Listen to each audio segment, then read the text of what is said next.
All right. Age. We are live here on Rule the Galaxy podcast. This is chapter, oh man, I feel like last week was 309. I want to say 310. Joe's going to tell me that I'm wrong, but it's another chapter of Rule the Galaxy podcast. And it's another episode where I'm going to be chatting with my friend Jakejames Lugo. I don't know how many times we've done A this at this lot. point, man. Yeah. Too many. We're probably at like 15 now, I think. Oh, It's got to be pushing the going for a 15. record. We've been doing this a couple years now, man. We have Yeah. been. Yeah, it's I fun. always look forward to it. Same. It's always It's a always fun been night fun. when we get together. So Definitely. you heard who's on? It's Jakejames Lugo. Jake, why don't you tell them how you've been, what you've been up to? I mean, I don't think I've talked to you since pre-Christmas, so there's a lot Yeah. of stuff we It's can been a touch on. minute. So yeah, appreciate you having me on. Hopefully everybody listening to this has a good time listening to the show because there's a lot to talk about. But I've been a busy bee or a busy bear. I've been doing a lot of content across different platforms, YouTube, TikTok, talking a lot about obviously Star Wars, talking a lot about gaming, movies, pop culture, TV, all types of stuff all over the place.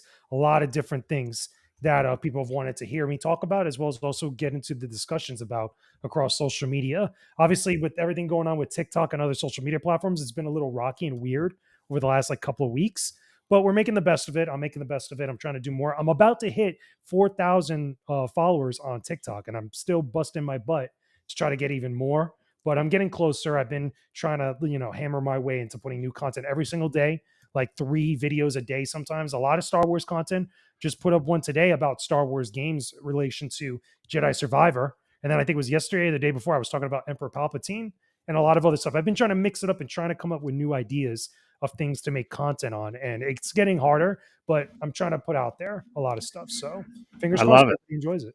Yeah, I love it. And I can relate to some of it more now because I got a PS5 for Christmas There you and go. I've been looking at that store and there's a lot of Star Wars games on Yeah. PlayStation 5 store Yeah. that Xbox doesn't have, man. Yeah.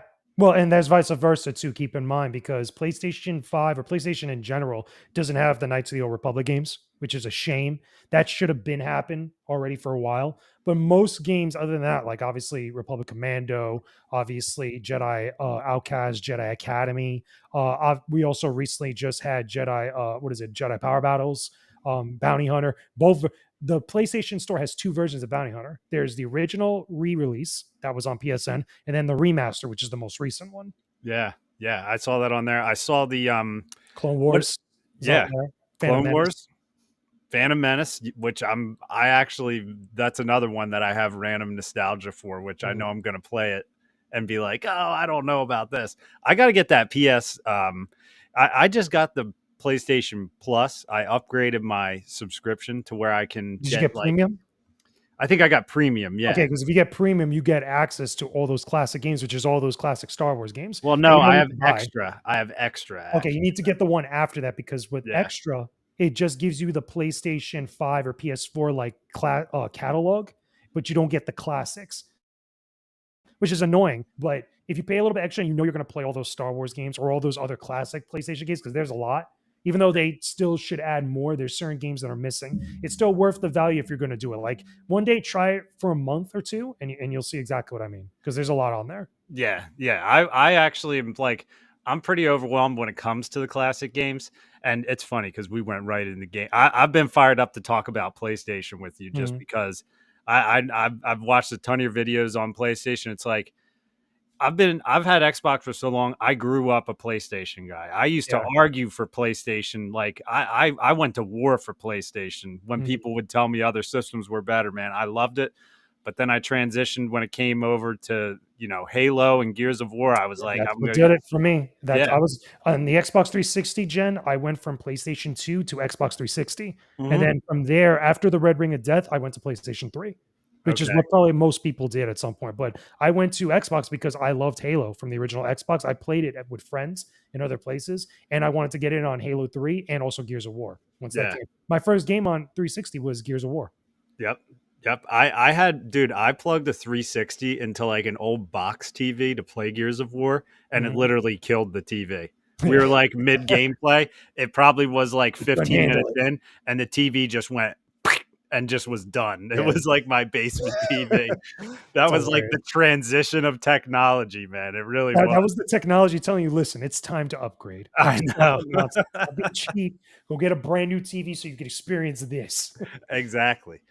Yeah, but dude, hopping into that PS5, it's giving me just like I know you got to experience this a while ago when it came out, but Mhm. like just being so used to having Xbox and hopping into PlayStation, this like the last PlayStation system I had was a PS2.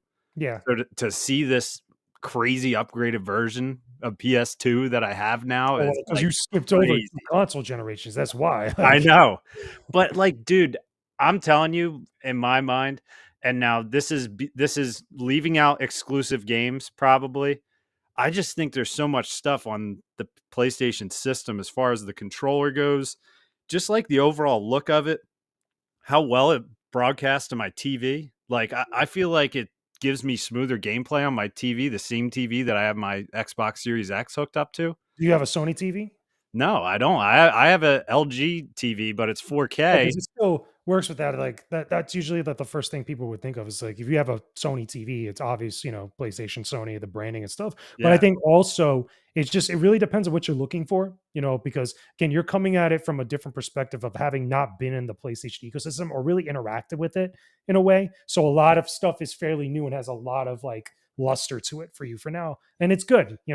Eventually, that starts to wane a little bit, but you start to notice the differences between the different ecosystems as you start to explore more. That's why I know that it will wear off, but it was a good feeling to have that, like, new system feel that I kind of felt like when I was a kid, when you got that new Mhm. system and you're like, "Damn, Yeah, wait a second, this definitely. this trigger is pushing back on me right now? Mhm. Like, what the hell is going on And with this games here?" like Astrobot or Astro's Playroom that really take advantage of that because not all the games on PlayStation 5 really do that. There's only a select few that really were developed to really take advantage of the different capabilities of the DualSense, which is the controller for anybody that doesn't know. But you have the ability to like really play around with the sensors as the games like do different things. But the majority of games don't do that. I will say. Yeah, and we got a couple comments here. Dr. Squatch tuning in. He said, "How's it going, guys?" And then How's he it has going? another interesting one here. He played Path of the Jedi Minecraft DLC, and it was actually really sweet. Really enjoyed it. That's pretty cool. Yeah, They did I mean, if you like Minecraft, that's cool. I mean, a lot of the collaborations with other places like Minecraft, obviously Fortnite, most recently Destiny 2 just announced their Star Wars collaboration with the outfits. Like they're very lighthearted, like surface level. I mean, Dude, I literally just was like browsing Star Wars news as we were starting the podcast, and I saw that Destiny 2 is doing the Star Wars stuff. yeah. Dude, I remember when Destiny like 2 came. I mean, Destiny 2 came out a long time ago, right? Yep. And you know what the funny thing is? I was in the review cycle for Destiny 2. I went to Bungie's offices to go play Destiny 2 before release. I got to go. It was cool for me because being a Halo fan, I got to go see all the old Halo stuff from like all the commercials and everything in Bungie's offices, which is like a thing. But it just seeing how Destiny 2 has changed over the years is because I played a lot of that game. There was a point where I had to stop. It was after Taken King, I want to say. Yeah, it was after Taken King and a couple, I think one or two other expansions after that, where I was like, okay, I got to go play something else because I'm playing so much Destiny 2 like every single day practically. But it's neat to see the Star Wars collab because I thought it would have happened sooner. But it's something that's not too crazy. Like it's outfits. It's a neat, nice little thing to see. Yeah, yeah. That's me with God of War right now, dude. I'm just living in God of War right now because Yeah, I just beat the and it gets first better. one. That's I'm playing You're Ragnarok playing right God of now. War 4, right? The God of War reboot.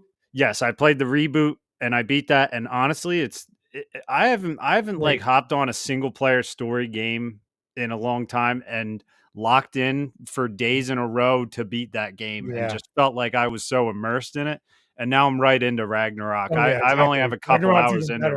Ragnarok, Ragnarok's but great. Like a lot of PlayStation games, especially the first party titles, are like that. Because I mean, when you start going into Ghost of Tsushima, you start going into Horizon Zero Dawn and Forbidden West, you start Ratchet and Clank Rift Apart on PlayStation 5. Like a lot of those games have great stories just to get it like immersed in and just lock into those games. If that's what you're playing. They're really fun experiences. They're really worth it. dude, how is there not a God of War movie yet? I They're, think they're that making would print they're, well, they're making a series. Like there's a series going on with Prime Video that's going on, because keep in mind we're getting a Ghost of Tsushima project, which I believe is anime, and then there's other ones that I think recently they announced the Horizon Zero Dawn one that's going to be live action. Like they're doing stuff like PlayStation, because remember Uncharted came out not too long ago, and that Uncharted was what it was, but we're going to get other projects eventually that are going to lead to bigger stuff.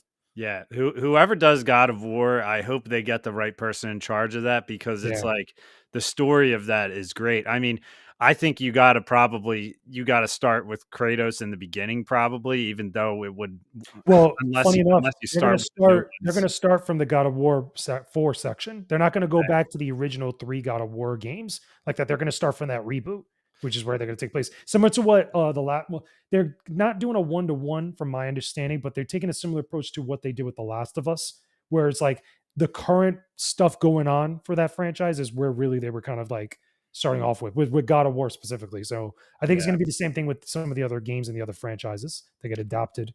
And God of War, and I was thinking about this, like, while I also was saying, like, this is a knockout of a show, like, you gotta turn this into a TV show, which it's good to hear they are. I was also thinking the special effects department is gonna be busy on that show Yeah, because, like all of them. like, There's the got axe it. like, dude, like, hi his axe fighting and being able to throw it and everything and Atreus Mhm. around him and everything, like, yeah, dude, it would be so cool to see that in Yeah, live action. I think I'm it'd be gonna be sweet. fired up when that comes Definitely. out.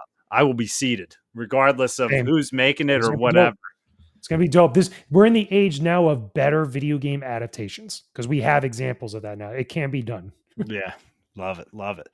Well, we're gonna hit on a lot more gaming stuff and movie stuff as we go here, but obviously, Rule of the Galaxy is a Star Wars podcast, and we haven't had you on yet since Skeleton Crew has come out, which it's kind of cool that we've had the full show come Mhm. out now. We don't have to worry about any spoilers. Anyone who listens to our show has already heard spoilers. So I want to know your thoughts on it, and we can get into some details on it as we go along here. But what do you think about Skeleton Crew? I thought Skeleton Crew was a fun show to watch. It was fun in the same way that I had fun watching Ahsoka, where I wanted to watch it week to week and I was enjoying what I was seeing for the most part. Like I have my criticisms of Skeleton Crew, like I did with Ahsoka, but I enjoyed watching the show. I thought that it was a good, nice change of pace from the previous show, which was The Acolyte, which is a totally different vibe that we got compared to what we got with Skeleton Crew.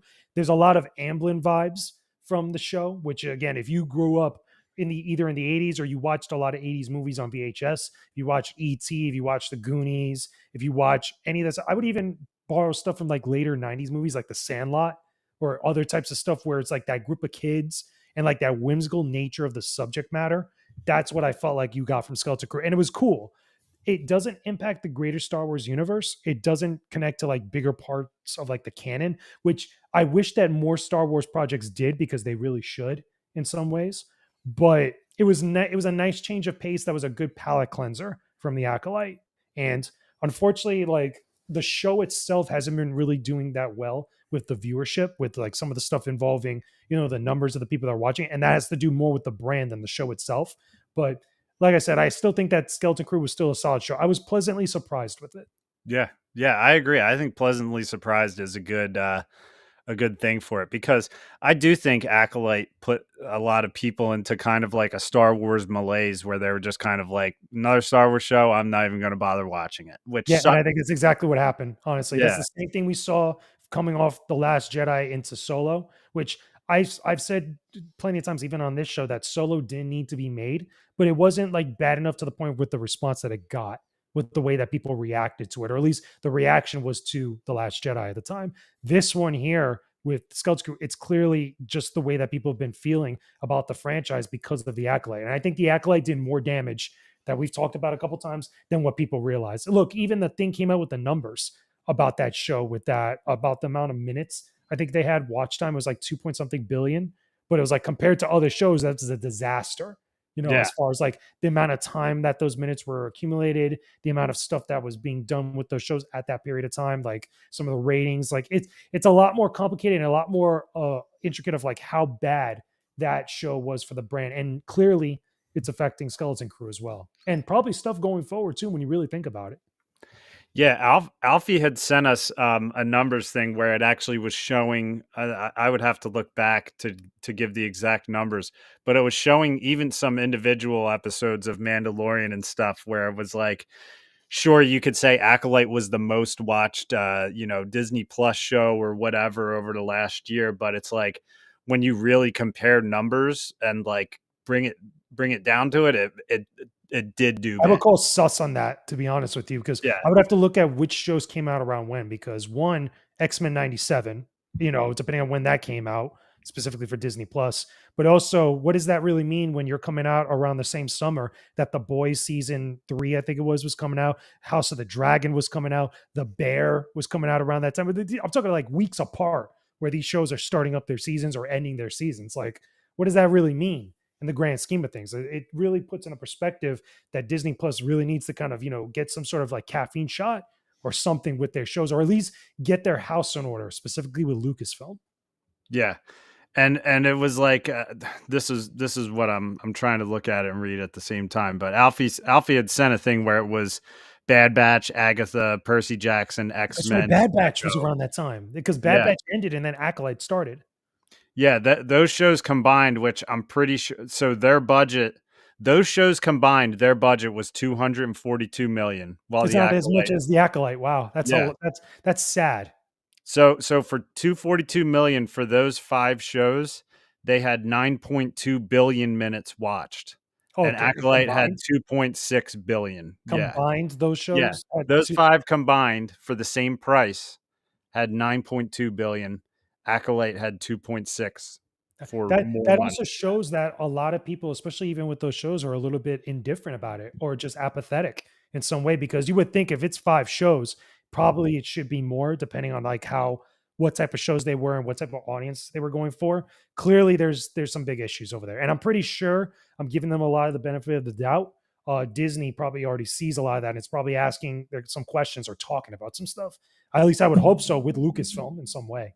Yeah, which out of those 5 shows, I'm pretty sure Agatha, Echo, and Percy Jackson, like, which I watch a decent amount of Percy Jackson too, but I don't think those were like gangbusters as far as Yeah, views go. Agatha's not getting a season 2. It came out Yeah. recently that they're not doing a season 2 with that. And I know it reached its audience because of the type of people it was going for. So it's obviously not going to be as big as other stuff. With Percy Jackson, I heard a lot of mixed things about it. With Percy Jackson specifically. Yeah, I actually didn't finish it. I only got about halfway through it. So Hmm. yeah, it's interesting. Acolyte, it's very clear it does not need a That's the sad sequel. part about this is like you can't avoid talking about it when we're talking about other shows, even like Skeleton Crew and everything else, because of its impact. That's the sad thing about it. I think everybody's kind of tired of the Acolyte chatter, but it keeps coming back somehow. And it's like you have to address this. You have to Oh address this yeah, giant growing elephant in the room, not just with the budget, but just with what's going on with the Star Wars brand. I'll tell you right now, and there's been things that I'm pretty sure you've seen it, or at least some of the guys have seen it where other different media people that have sources at Lucasfilm or at Disney that they've been talking to said that after Acolyte and after what happened with it, the general reception, things got changed up. Things got put to a halt with a lot of projects that were going on. And this is what we've seen most recently over the past couple months with cancellations or stuff that's being shelved for a lot of different projects. Like some of them are pretty obvious. We've talked about some of them. Like, for example, Taika Waititi's project. We're never getting that. Like that at some point we all knew that was never happening like yeah. that. But like there's certain things that are a direct result or at least an after effect from what happens with that show. And the denial and like the copium that you see a lot of people online and social media really misunderstands why a lot of this business stuff is happening, which is a shame because it's like, a lot of people want to settle for less when it comes to quality. Yeah, no, I agree. I yeah, I think it's interesting because Skeleton Crew was kind of like in the cooler for a while, right? They had it Mhm. like they had it done and waiting for a long Yeah, time. they had it for a hot minute, and I don't think that any of that was reshoots. I think that was just post, to be Yeah. honest. But like I feel like I've read reports where it was like that show was like done and they just like it was like tie it with a bow, throw it on streaming, but they were like holding on to it for some reason. I Mhm. almost feel like they probably watched Acolyte and were like, we need something a little more like lighthearted and I fun to don't think come right so. after this. Honestly, I I don't don't think know. so. I don't think when that was done or where that was being made, I think that was kind of isolated a little bit, and I think they thought they were all good, and then when everything happened with the Acolyte the way it did, I think it caught Disney and Luke, specifically Lucasfilm off guard, like, really badly. Dude, there had to be one guy in like test screenings or one guy or girl whoever who was just like, guys, are we watching the same show here? Like, you think You this know is what gonna that be is? good? That's the exact sa here's the thing, I'm pretty sure that's the case, but what are they gonna do? You know, especially at a company like Lucasfilm, especially under a company like Disney, stuff. That's exactly the type of thing that led to disaster with PlayStation recently with Concord because of the toxic positivity that was going on with that project. That's a legit thing that came out in the reports with it. And I'm pretty sure there was some stuff going on with many of the different decisions going on at Lucasfilm for a lot of these projects. I mean, the fact that we know that Kathleen Kennedy has wanted a female director for a Star Wars project, specifically a movie, to happen like that, and you dropped the ball with Patty Jenkins on Rogue Squadron, because that almost felt like a layup, you know. And there's many other things that you could even bring up. I would say, like, why hasn't Bryce Dallas Howard been in part of those conversations? You know, because she's done stuff for Star Wars that have been genuinely received well, even though it's on the Disney Plus series like front and it's not feature film. But I'm pretty sure like stuff can be done, you know, along those lines with someone like her instead of getting, you know, Charmino Chanoy for a movie that possibly might not even happen at this point. Imagine being Bryce Dallas Howard and seeing Sharp. I forget her name. Or Ob Chinoy. Charmino Yeah. Chanoy. Imagine being Bryce Dallas Howard and seeing her get hired for a movie and being like, "Hey, I'm here.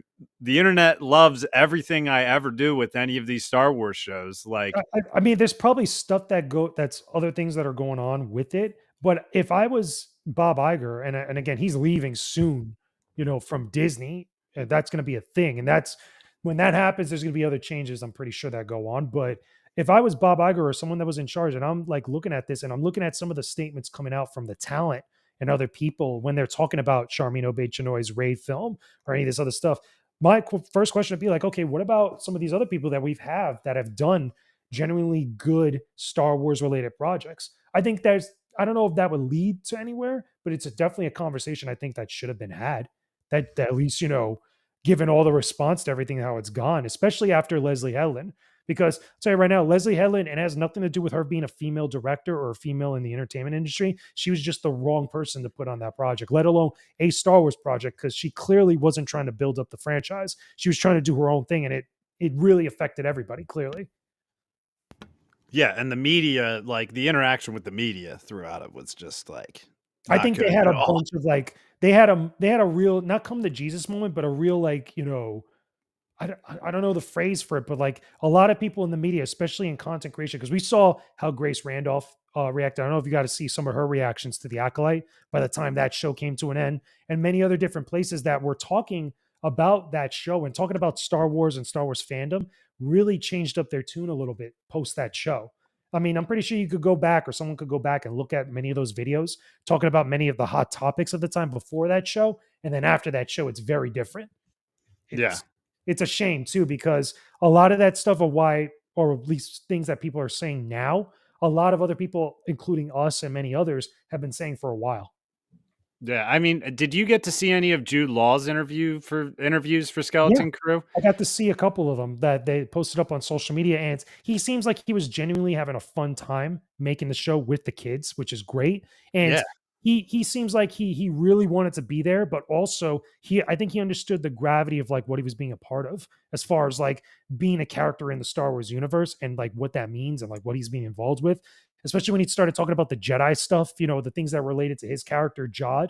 I felt like that it was a very different type of interview and very different type of press run than what we got from the previous show. Yeah. It's like night and day, which is crazy.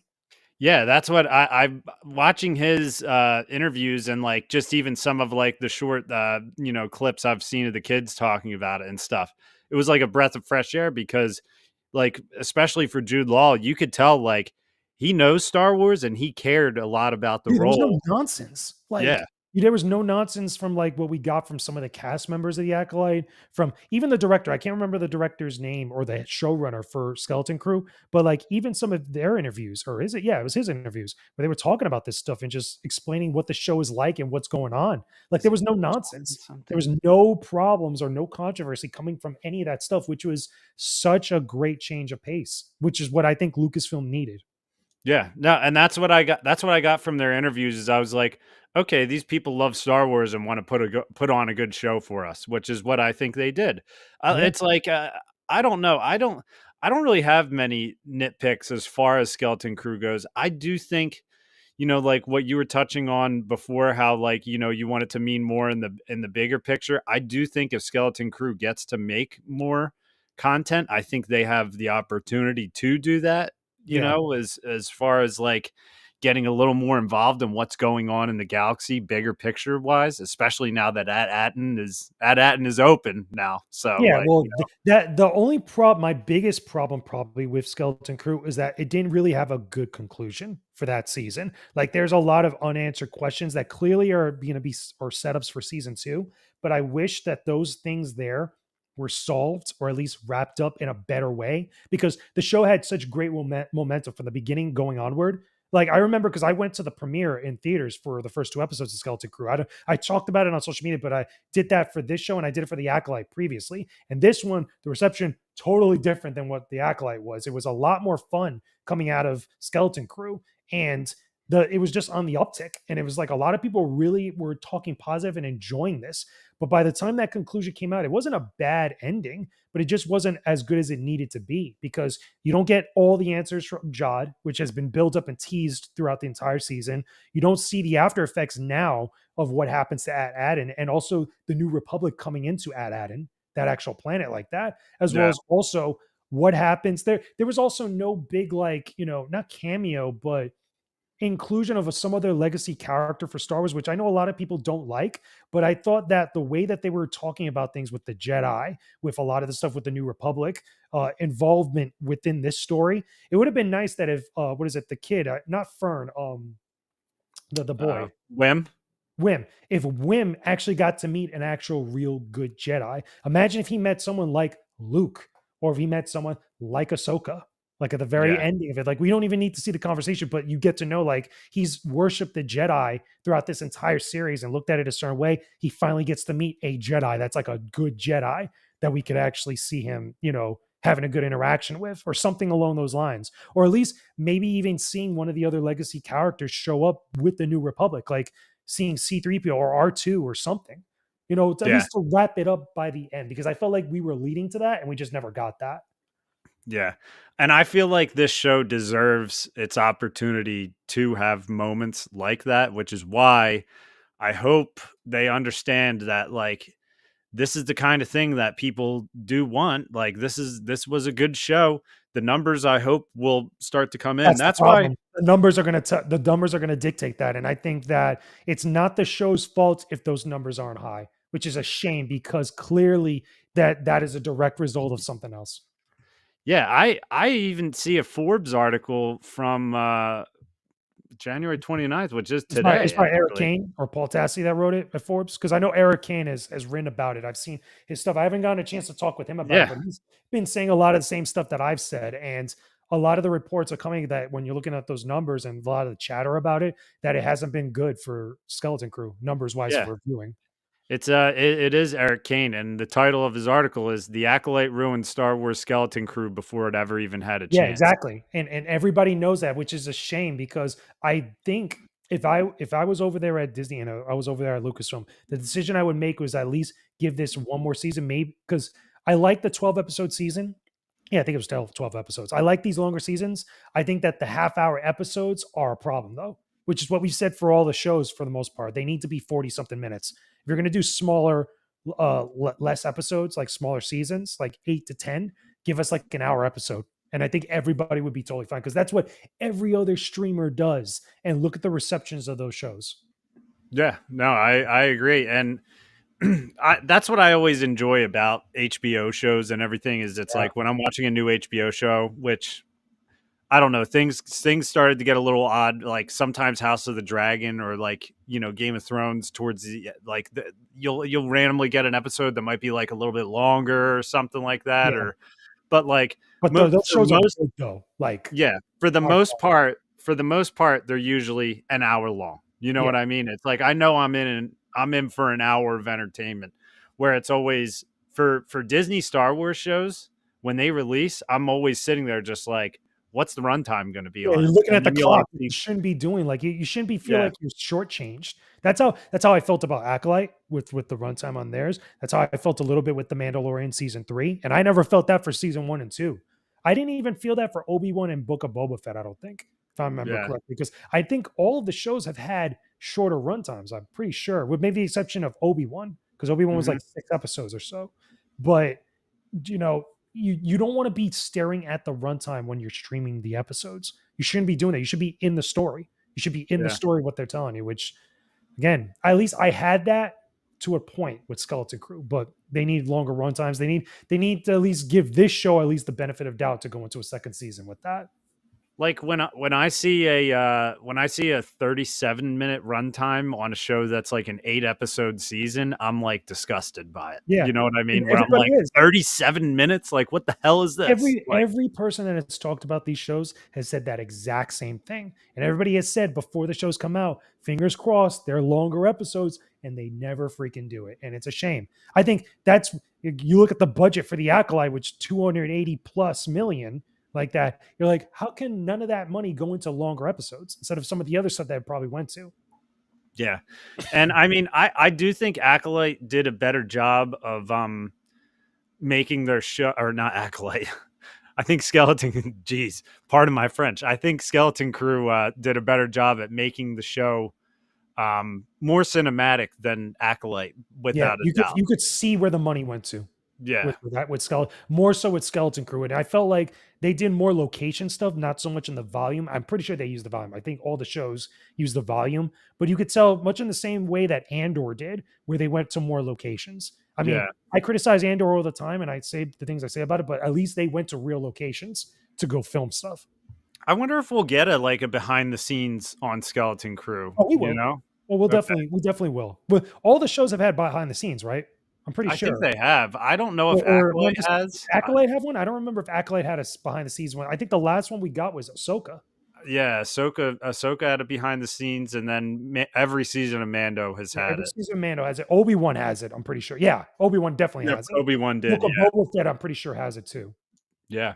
So yeah, Acolyte didn't get it yet. I mean, there you go. I mean, I Yeah. wonder what that behind the scenes would be like. But I'm pretty sure Skeleton Crew will get one. I still do wonder if Acolyte could be a show that gets whatever happened to Willow have happened to it. That was a real conversation we had. Remember, because the signs were pointing to it. Look what happened at the Disney store, and they played it off. But I think that there was some stuff going on, and they saw the response to it, and they probably reneged on it. I would Yeah. not be surprised if that was the case because it was too weird. It was there was clearly some smoke there of what Yeah. was going on. Yeah, I agree. It's definitely But interesting. if that happens, you realize the reaction that would be with that show. Oh yeah. Keep in mind, something we should address, a little quick point before we move on. The reaction and the actions taken by some of the cast members, which again, I can't remember the girl's name because I'm blanking out. The one who played Ocean May. Can't remember. If you could look it up, it just remind me. Amandla Stenberg. Amanda Stenberg, okay? I mean, it was bad enough that I felt that the interviews from Leslie Headland were bad with all of them because it almost felt like there was like an excuse after excuse or reasoning for why the show episodes didn't work for a lot of the criticisms that were being levied at it. But the reaction and the aftermath with Amanda Stenberg, with some of her streams that she was talking about stuff, I thought was in poor taste. I thought that was the wrong move. Clearly, like I've said time and time again, and you can even see now what's going on with Captain America: Brave New Worlds. Disney and Lucasfilm specifically, but Disney in general needs better PR training, needs better media training or media people because you cannot have stuff like that going out for your shows that you're trying to pitch to people or your movies and your projects that you're trying to pitch to your audience when you have stuff that is constantly giving ammunition to the people that are detractors. It's just that whole what is it, that Instagram story thing that she did? If you remember that, Oh yeah, I remember. worst decision. Worst It decision.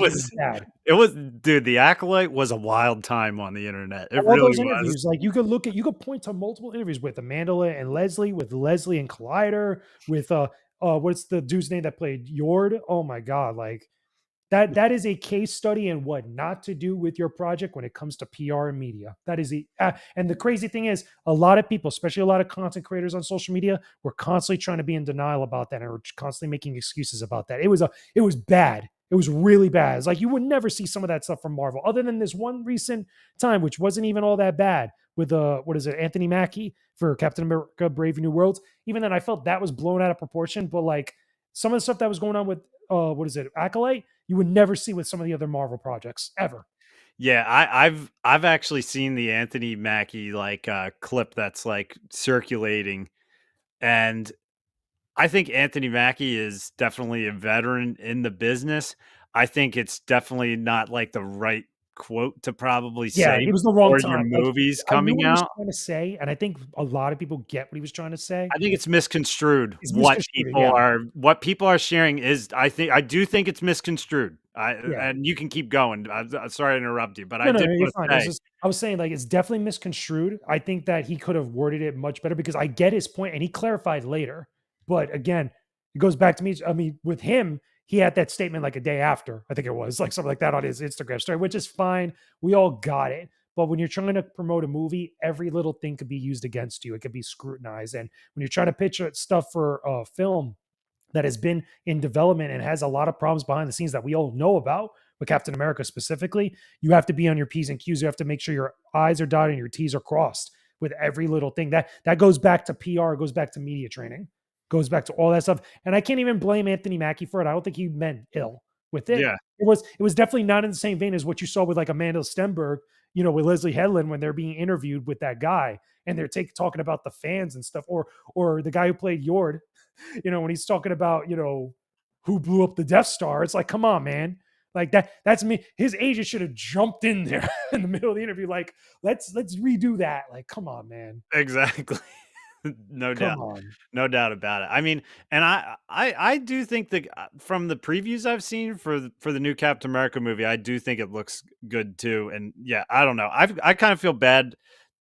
Like I just felt like it was kind of like a clip that people got with Anthony Mackie saying that, and it's definitely can be misconstrued. But that's the kind of stuff that you can't like. I mean, you're Captain America. There's You got to be people are careful. very passionate. There's Yeah. people are like crazy passionate about Captain America, and it's I don't It's a know. big People movie. took It's a it the big wrong movie. way. People took it the You wrong got to way. be on your P's and Q's with it. Like, you got to be massively careful with this stuff. And that's not just these types of projects. We should make it clear. It's any big budget AAA movie release that's a Hollywood blockbuster release, especially one that's a 4 quadrant movie that's trying to appeal to everybody. Like, I don't care what a lot of people get caught up on with social media, with a lot of the social discussions and the discourse and stuff like that. The bottom line is that movies are a business. Like, Yeah, they're probably being sold to people, and they're trying to sell these movies to everybody, and that's what they got to keep in mind. So that comes with the territory.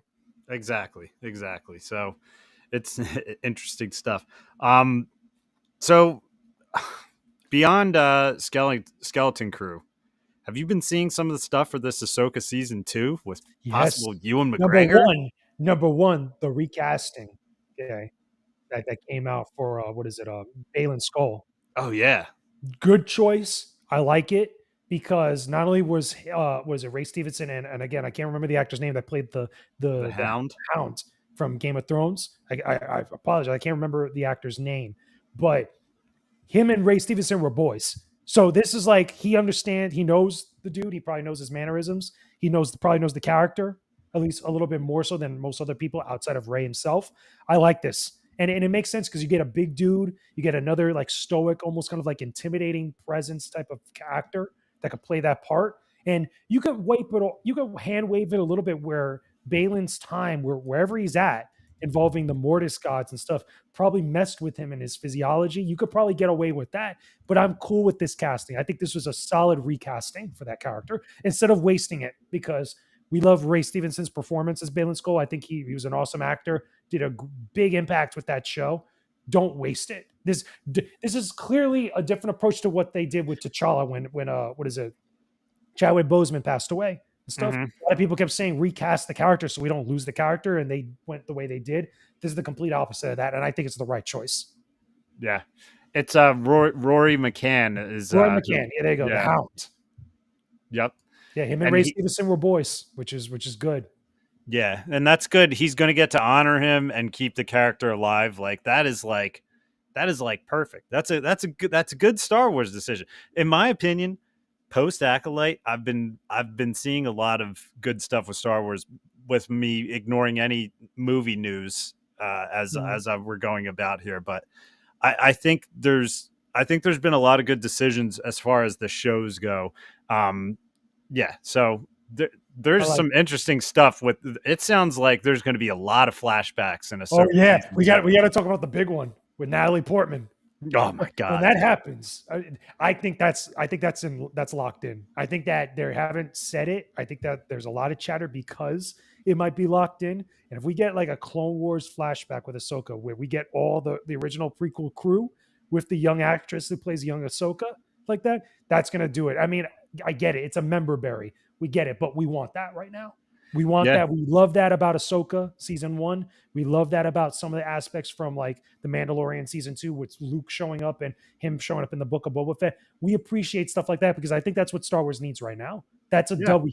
That's a layup, that they could use. And even if it gets criticized by some of the media, for the quality of the content, a lot of people really praise Andor stuff for the writing and such. And I get it. Like people want a different type of approach with their media and stuff. But I think that's what Star Wars fans would want right now. And I think that's what Star Wars fans would appreciate because it feels like they're respecting their fandom as opposed to what we had recently.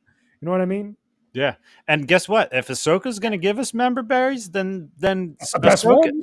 Ahsoka can be that show that kind of does that for us. Yeah. You know, it's Let like Dave there's Filoni have his moment. Like, let Dave yeah. Filoni have his prequel, like in his oats or in his moment, like type of thing with it. If he wants to do live action Clone Wars and this is how he gets to do it, fine. Yeah. Just do it There's right. And we get to have Hayden and we get possibly get Ewan back and with Natalie Portman, who's wanted to come back to Star yeah, Wars for God knows how long. Come on.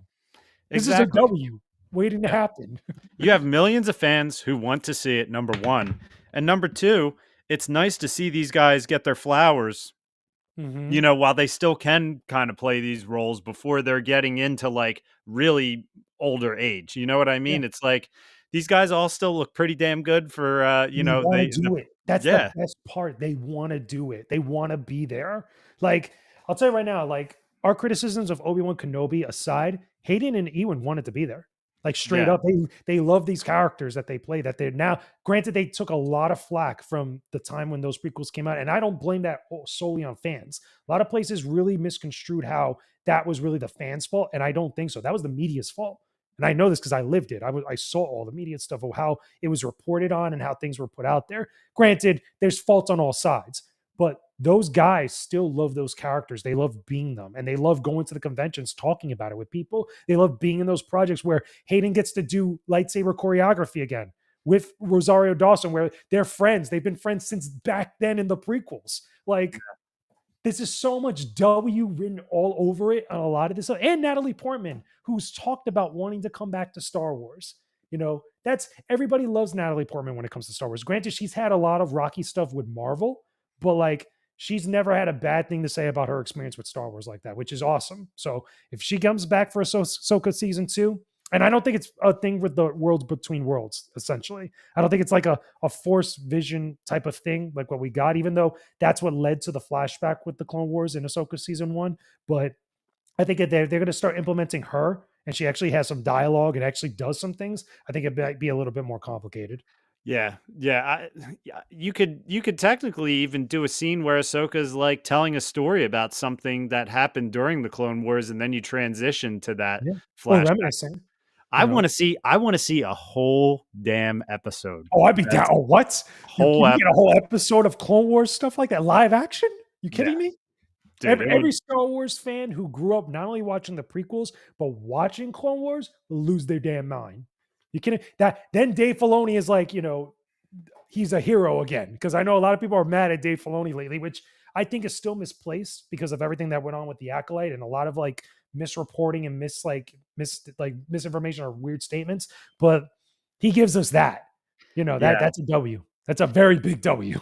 And I'll say I feel like I feel like weird stuff happened with Mandalorian season 2, season Like 3. 3, yeah. I feel like there's stuff we don't know that went down Yeah, with I I season I 3. I agree. mean, it's like something felt off about it, and I don't believe that. Like, I feel like that maybe they had some issues with like Pedro being I busy agree. and trying to get scheduling going, and like I think they had a hard time with season 3 probably making what they wanted to happen with it happen. Yeah, I well, clearly, because that episode with was it well, Book of Boba Fett, I think really it was supposed to be one thing, and then that stuff happens with getting Grogu back to Mando. I think that's also part of it.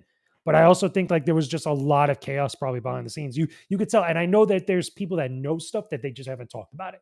I know that for I could feel it Yeah. because you don't just have the way that Mandalorian season 3 went after coming off of season 1 and 2. Like it, and even with Book of Boba Fett, I know a lot of people didn't like the show, but clearly there was something going on there that we just don't understand yet. And I think eventually, maybe after the Mandalorian and Grogu movie comes out, or other stuff starts to come out down the line in a couple of years, we start to hear more about it because there's clearly some people that want to say something and they probably can't. Yeah, I think like 5 years from now we'll just like get some good leaks from it or Like some something. people start talking because I know I can feel it that people like Jeff Schneider or John Roca or like Kristen Harloff know people that knows things like in a very real way because I know that the leaking game and the scoop game gets a little bit murky with a lot of stuff, but I am pretty sure there's some people that know some stuff that they just can't talk about yet. That's like puts things into perspective. Yeah, And I'm dude, pretty sure let's be real. It probably also has to do probably with Bob Iger and Kathleen Kennedy leaving at some point. I would not be surprised. yeah. Yeah, I started following Jeff Schneider after I heard you mention him a time or He's two. legit. He is, like, He's I hadn't very heard of legit. him before. He's like a deep internet, like, he's like the Adam Schefter of movies where it's like he's He got, knows. like, He's that got ninjas. source. And He's got he'll, like ninjas, he literally. teases you on it too sometimes. Like, he will, like, post, like, some cryptic shit sometimes where you're You know just like, what "Oh, though? what's he Like got?" You with know? him though, and the reason why I like him being so credible is because I know that if I wait for him to talk about something, it's most likely going to be legit when all these other leaks come out from all these other places. Like I stopped really believing Daniel RPK for a lot of time, like with some of those scoops and some other leakers that started posting stuff around about a lot of different shows. Like, did you see that thing about the Star Wars Knights of the Old Republic series for Disney Plus? I No. still think that's suspect. Like, I don't believe a lot of that because of a few reasons, but he even Jeff Schneider never really talked about it. He talked about other stuff that's going on with the movies that makes much more sense because that's the stuff that we know that a lot of resources have been going to. Even though they've probably been talking about behind the scenes about different projects that they're probably spitballing or trying to figure out what could be done or what could actually be reasonable and feasible to turn into like a Disney Plus series or to a movie because Star Wars hasn't been in the movie theater for a long time, which is Which is why so much insane. is like hanging on Mandalorian and Grogu. But like he's usually the one that has connections enough that I feel like if it's coming from him or at least he reports it, the trades are reported right afterwards. And it's like, okay, that's a thing. That's why when he reported about Natalie Portman, I was like, that's got to be a lock. That's got to be a lock in at some point because it's just too obvious. Yeah, no doubt about it. Um, well, damn, I just lost a thought, right? What, one Was it second. about Jeff Schneider? Was it about Mando Grogu? Was it about Knights of the Republic? Was it about It Disney was Jeff Plus? Snyder. It was Jeff Snyder and Mando and Grogu, but Oh, about the villain that got confirmed from oh well, Clone Wars. I did see that. I did see the I think one that's guy from lame. Clone Wars is going to be in it, Yeah, I think that's right? lame. I think that's honestly lame. Or I would hope that that's probably one aspect of the movie, and there's probably something else going on because you can't just build up a longer episode of the Mandalorian into a movie. I'm sensing a Dave Filoni Plo Koon type situation where Plo Koon's the one who saves them from the Yeah, ship where I, it's I really would be cool with that, but like you gotta understand, I think that also probably this change, getting the movie from Mando and Grogu is probably a reaction to a lot of the stuff. Not only the reaction to season 3, but also the lack of films that just haven't been able to get greenlit. Because I'm pretty sure we would be getting a season 4 of Mandalorian if some of those other projects like Rogue Squadron, like what is it? There was another movie I forgot the name of it. There was like 3 or 4 movies that were all in production that had nothing to do with like the sequel, or at least spinning off from like the sequels or some other stuff that just all got like shelved.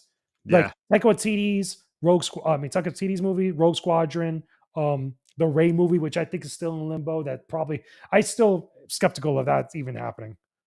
That was my thought that I lost was I was going to say, do you think the Ray movie is actually gonna happen? Honestly, Because I'm getting to the point honestly, where I don't think it the is. thing about it, and the reason why I can't say no definitively and why I'm skeptical is because Daisy really clearly did press and she clearly got paid for something, or she's getting paid for something, which would be massively stupid if that movie doesn't happen. They still have to pay her out, which at that point, that's a failure of management. Like that's just whatever. I think also some of the things that with the directors and other writers that have been going on, the guy who did Deadpool Wolverine, I think it was, is also coming on for a Star Wars project, which he Yes. cast Ryan Gosling.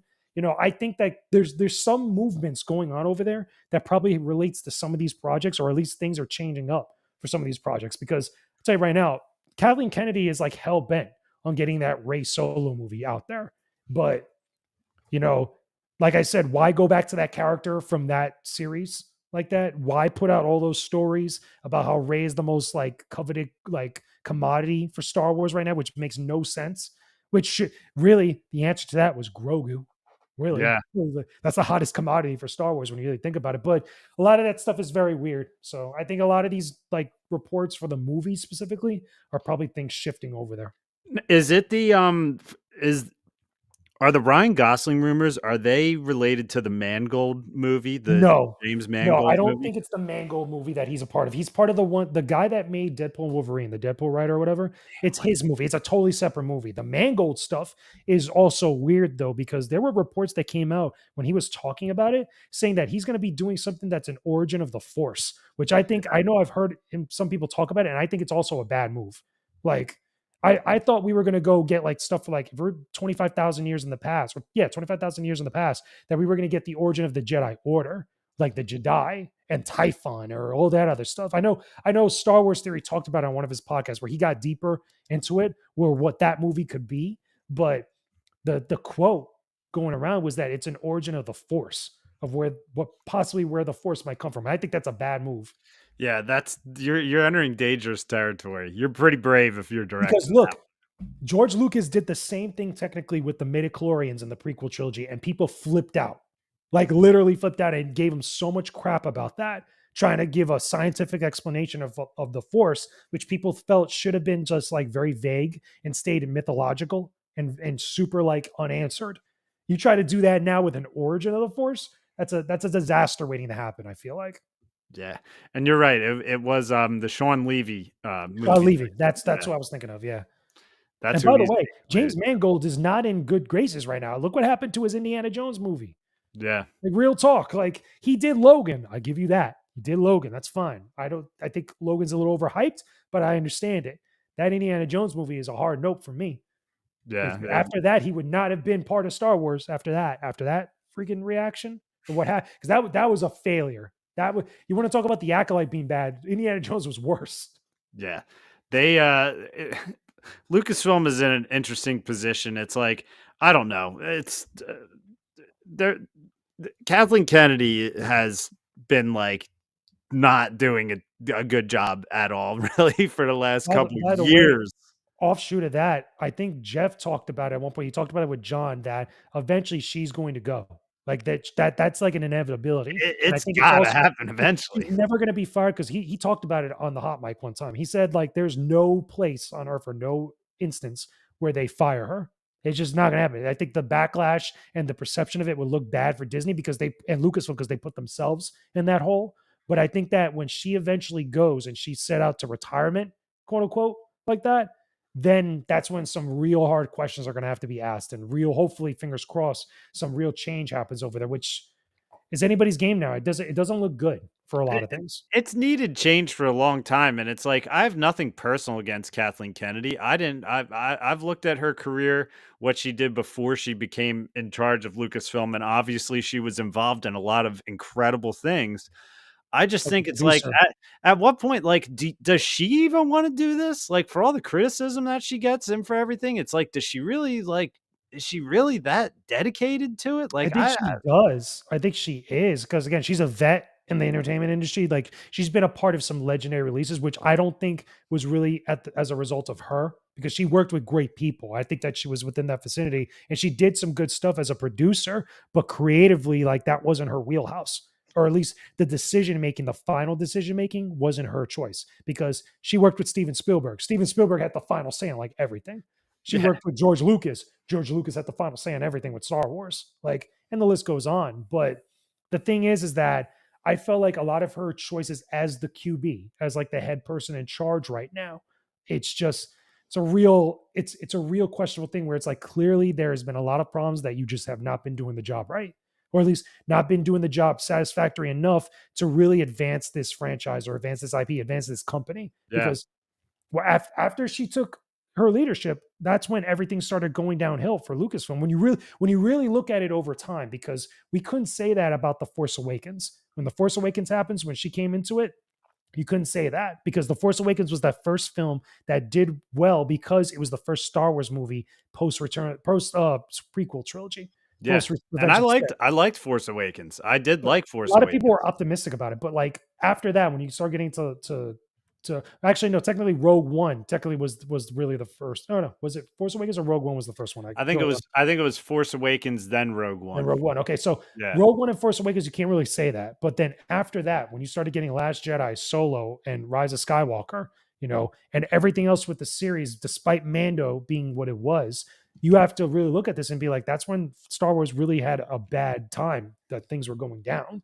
Like that's just a fact, despite the movies making billions of dollars. Like we're talking about brand, like, viability and brand damage, like just things that would have happened to Star Wars and the way that it's perceived by a lot of people. People were jumping over joy and jumping over other people to go see The Force Awakens. They weren't feeling like that by the time Rise of Skywalker came out. Yeah.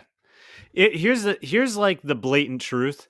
If you were to take a whiteboard and write Kathleen Kennedy and then draw a line down on it and put wins and losses, the losses column is going It's to much have a more. lot more than the Yeah, wins. There's it's going to bigger. be It's a bigger there are list. some wins though, don't get me wrong. There's some wins, Yeah, you got to take the but W's, but there's a lot but more there's L's. a lot more There's a else. lot, and there's significant L's, and significant for reasons that aren't necessarily because fans are throwing a tantrum. Like that's just not the case.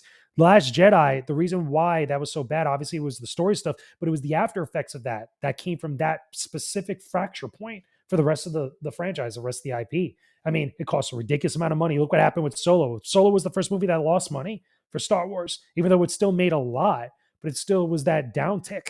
And then look what happened with the budget for freaking The Acolyte, 280 plus million for a show that did not get a good reception. That's bad. That's real bad. I'm telling you, man, with the visuals on that show, I think that was like money laundering or something. Like I don't I know. don't care about the storyline. I don't care about anything else. The special effects on that show, I don't know where that money went into the And special here's the funny effects. No thing. offense to the people who worked on it either. I don't know what resources they had or what, or if maybe all the money went to the actors on That's it. what I would think, Yeah, or the location shooting. That's probably was part of it, but they also shot stuff in the volume. But my main thing is like, I know we have instances like Andor that people point to as like a high point of the series, but I don't think so because Andor really didn't have that great viewing for season one. That was another thing that people talked about, where it was actually a lot of people weren't watching it, and it really happened. It got better over time because of the word of mouth, and I think people were starved for something over time because they really weren't feeling Andor when it was running week to week. I remember that. I remember one of the big things, I think I even told you on an episode of this show, that one of the worst decisions that they made was to have a new episode of Andor the same day that the Tales of the Jedi premiered, all those yeah, shorts. And everybody was much more enthusiastic about Tales of the Jedi. I saw it. I saw literally the reaction as it happened in real time. yeah. But it is what it is. So it's a lot of weirdness going on. I think Andor season two is going to be different than season one.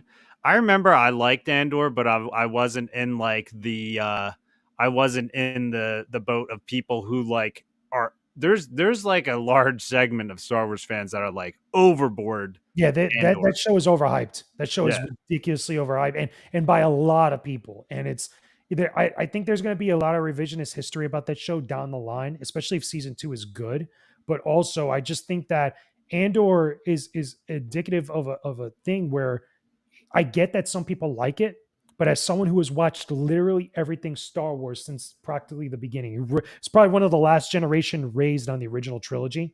like on VHS and stuff, I could tell you that like all the stuff that people say it's like episode 4 New Hope, or at least goes back to that like original like philosophy and approach to it. I don't think so, because the first things that I kept thinking about when I was watching Andor was Westworld and what is it, Blade Runner, which is what you don't want for a Star Wars project or a Star Wars movie or series. And Yeah. that it's a shame, because a lot of people are just in denial about that. It's like, look at the reception, even though the quality of writing might have not been as good for Ahsoka compared to Andor, but Ahsoka felt more like Star Wars when I was watching it than I was watching Andor. I didn't feel like my time was being wasted.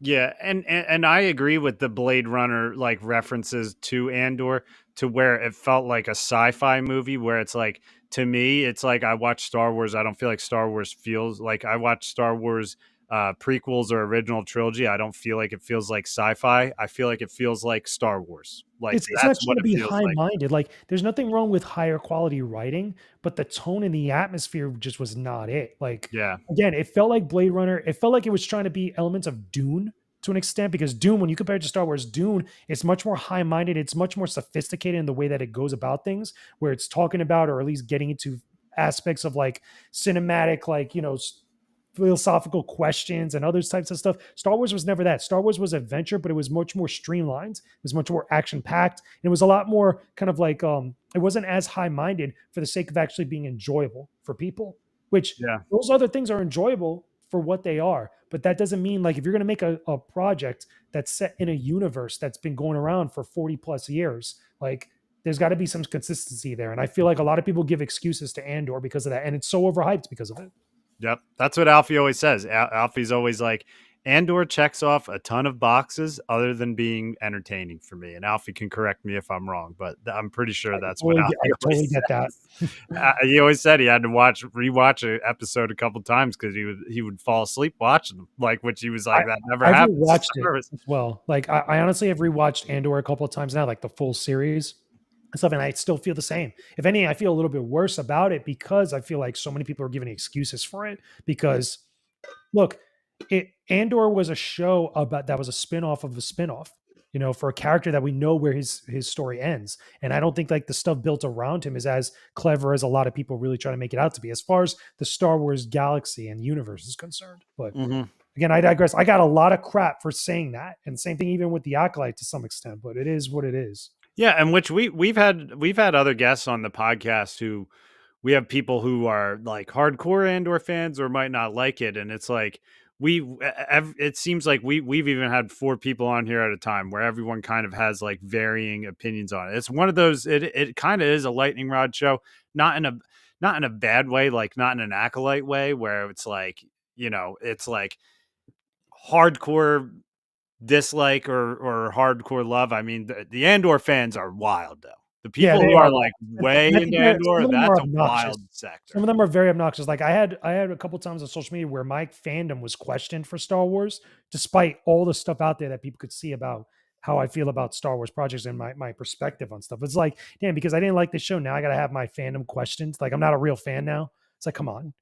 I had that with the Acolyte too, which was much worse, but still, like that's ridiculous. That's ridiculous. That's when Yeah. you know you're getting weekend Star Wars fans there, because it's like, come on now. Yeah, I mean, and uh, I will say the my most rewatched Star Wars content on Disney Plus has been Mandalorian. There's a lot of the shows Yeah. that I've only watched once, which I've watched them. Usually I would maybe do 2 watches before we do a podcast episode. We talked about it. It's like I feel like I know these shows, Yeah. even though I haven't, done a 1 year later rewatch of Kenobi, just Mm. because I'm like, I don't know if I want to rewatch it again for some of the stuff I'll that watch bothered clips. me in it. I'll Yeah. watch clips of the shows. Like, I'll go see like the lightsaber duel or something, or like the cameos. Yeah. And I think a lot of people do that, especially with YouTube, rather than just rewatching the full show. But again, that really just tells you like how these things ended up getting received and how they ended up turning out, especially Obi-Wan Kenobi, which is that was the most hyped show that Disney Plus had for Star Wars, period. I Yeah. remember it. I remember that night watching it, Star Wars Celebration. That was like the best setup possible. All you had to do Yeah. was have Hayden go, this is where the fun begins. And everybody lost their damn minds. Literally, that's what happened. I But know. we got it Yeah. done. I know. And I feel bad for them for it too. I just don't know. I Maybe don't know that all the right resources were all in place for that show. And again, they to me, clearly it didn't all get a big leads. enough budget Yeah, compared to how do you have 90 mil for Obi-Wan Kenobi and 280 plus mil for an original series that is not an established part of the brands. Like, come on. no, it's like the Star Cruiser Hotel, man. Let's invest $1 billion and then a year later God, shut it down. Like, that's an L they are never going to live down. I'm telling you right now, especially that. And I know people who have went to it multiple times and they're like, yeah, that was not good. yeah, dude, and it's like I do think about that rewatchability element. It's like the other night, one of my shelves I had some of my Legos on was like sagging, so I had to reset the shelf. And I'm like, you know what? I'll throw Revenge of the Sith on while I'm setting this Mhm. shelf. Randomly, I'm just like, let me just throw Revenge of the Sith on. Dude, I got the shelf in like 15 minutes and watched the whole Revenge of the Sith movie There you because go. it's like once it was on, I put it on almost as background noise. Yeah. And it's impossible to not have it catch your eye and be like, I can't turn this off. Like you can't stop watching it. It's Yeah. like and that's what I just feel like I A want lot of them to these be newer back to projects that. lack that. They don't have staying power. A lot of Mhm. them are very forgettable. By the time things wrap up, they are very, very forgettable. And that's a shame because Star Wars shouldn't be forgettable like that. Like Yeah. you can even say about the other shows, even though they're animated, like you don't feel like that about Clone Wars or Rebels or about the Bad Batch, even though you could argue the different levels of quality in specific seasons with them. But like people remember the Bad Batch. People love the Bad Batch. I remember how it was, even for the season, that one season that wasn't as good as the other two. You know what I Yeah. mean? Like it's just it's really it's weird because most of these projects now that have been more current don't have that same type of staying power like what you said with Revenge of the Sith or any of the original trilogy or any of the prequels, Yep. despite how things have gone over the years. Yeah, and that's just what I want. I want that staying power. I don't know if that means less quantity. I don't think it necessarily needs to It means mean better less quantity. quality, Yeah. means better stuff going into them. What Like, what bothers me is I think we can still have quantity and quality. I don't think we need to sacrifice quantity, but I just think that you just need to have the right people in charge. It's like yeah. if Skeleton Crew if Skeleton Crew came out after season 2 of Mandalorian. Oh, it would have been great. People would have Yeah. been it would have been over. Like Yeah, same people would same be thing like, with "All right, Obi-Wan. we're cooking here. Like, we got I think another good after show." Obi-Wan, I mean, after Mando season 2, if Obi-Wan came out, it probably would have had bigger numbers, even though we probably still would have felt the same way about that show, the way it Mhm. turned out. But the hype from it at that point in time for Star Wars as a brand was much significantly higher than how it is now. Yeah. Yeah, so I don't know. I have hope. We'll see. I mean, like you said, there's gonna be some interesting change of guard happening at Disney within the next like 2 years or so Actually, where no, it you might have even be this Iger. year. Might even Yeah. be this year. According to what Jeff Schneider was talking about at one point, him and John Roca, that's going to be happening sooner than we think. Yeah. Which I love, like, I follow some Disney insider pages on YouTube too, where it's like people have been talking about like parks managers and people for years of like who should get the position. Did you see that they were interviewing the CEO of EA to Yes, that's possibly? been around for a while. Bro, That's a legit thing. I'm out on that. I do Well, not want well, that here's the actually. thing. That's a good business hire. That's not a good creative hire because Bob Iger is a businessman and a creative guy that he can relate to creative people uh, in a good way, and that's what made a lot of big things happen for Disney. But the guy from EA, again, I can't remember his name. That's a business guy, and I think right now Disney's probably in the mindset is like, look, we got to make some adjustments business wise to really kind of change things up.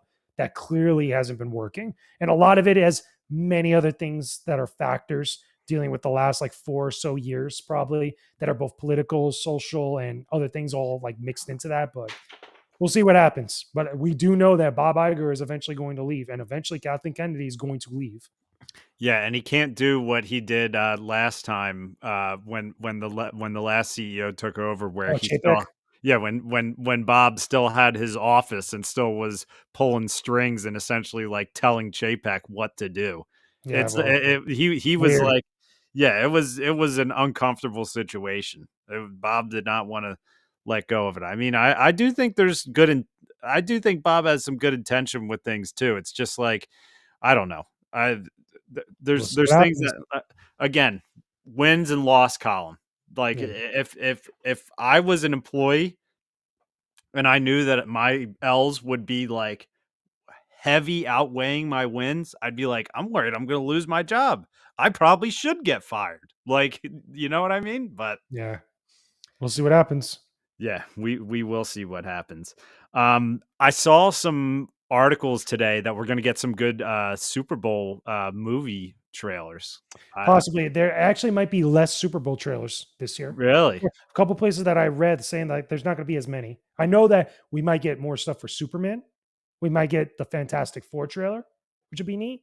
And I think that's the ones I can think off the top of my head. I don't know if we're gonna get anything for more stuff that we already seen, like Daredevil or what is it? Oh my god, I'm trying to think of the top of my head. Like, because there's big movies that are dropping this year, but I don't know if they're all gonna have Super Bowl trailers. Like, I'm pretty sure we'll see Captain America.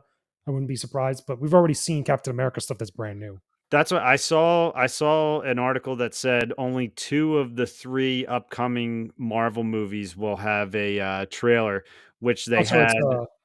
what is it? Thunderbolts Yeah, and probably Captain America. which, Thunderbolts being mixed into this kind of feels a little weird to me. I feel like Thunderbolts is not going to do well for some Yeah, I reason. don't think it's gonna do well either. And Yeah, what's weird is because all those actors, love those actors. I don't mind the characters. I always felt that this movie was weird because I don't know if it necessarily needed to exist. I saw the trailer.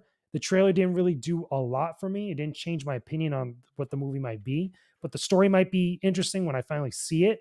But I felt the same exact way when the Marvels came out, and I was open minded to go see the Marvels, and I was open minded to go see the Eternals, and that's exactly how that turned out. yeah, exactly. And at one of the stores, the Ollie's by me, the internals figures still filled the shelves there for Yeah, like nobody wants them. $5. They cannot get rid of them, dude. It's crazy. Nobody wants them. But yeah, I would enjoy a Fantastic Four trailer. That's what like Marvel. Another example, Marvel just needs to get back into, which I think they're going to. That's why it's like the Thunderbolts to me feels a little weird. Like this Captain America movie has been in the works for a So long I just time. thought of something. Like if it's two out of the three that are coming out, and we just got Captain America recently, then it'll be Fantastic Four and Thunderbolts. That'll probably be That's that what makes it's more got to sense. be. Yeah, I don't think they're gonna. I don't think they're really gonna spend that money to push they've already been on a marketing campaign with the Captain America movie yeah. for a little bit. I don't think you necessarily need a Super Bowl type budget No, push. but for Fantastic Four, that's the first time everybody's going to see it. Everybody's going to be Yeah, looking at the Super Bowl. That's perfect. yeah. And I did see that there's going to be a trailer for the new Mission Impossible movie. Okay, that makes sense. Um, but what's interesting is they said the Superman trailer will not air during the Super Bowl. They're saying it's going to be on the Puppy Bowl on Animal. Uh yeah, why? Because it's going to be crypto. That's why it's going to be crypto focused. Which there probably might not be a lot of new footage with it. Like I'd be very surprised if we see a lot of crypto It'll probably just be like a couple clips of crypto like on it, doing and things. yeah, like a short clip Besides what on we've there. already seen with him, like I could that makes sense. But if you really wanted to get impact, you should have had that during the Super Bowl. But we just had the trailer though, the teaser Yeah. not that long ago, so I can understand that. Yeah, if we get a, like a nice Fantastic Four trailer, which I think this Fantastic Four movie is going to be good. I was kind of Yeah, skeptical of it at first. I do think it is probably going to be good, and that's just me saying that I blindly. saw some of the leak stuff from a while back, like during Comic Con, I think it was, and some of the other things that got passed around. I think it might end up being a good, but we got to see it in final context, like how it actually is bundled up and presented to us. I think that the casting, I was not down for Pedro Pascal as Mr. Fantastic. I Neither was notoriously I. came out and said that, but I'm open to it, and it looks like things are working out good because everybody else looks great. Like from Yeah, what I saw in some of those things, I'm like, okay, like yeah, let's see what this guy. And then you got Downey coming as Doctor Doom, coming back as a RDJ as Doctor Doom. So, and then you have the Silver Surfer in that movie. You have the Mole Man more than likely. Yeah, the Mole Man, and then all this other stuff that might be a thing. So hopefully yeah. it's good.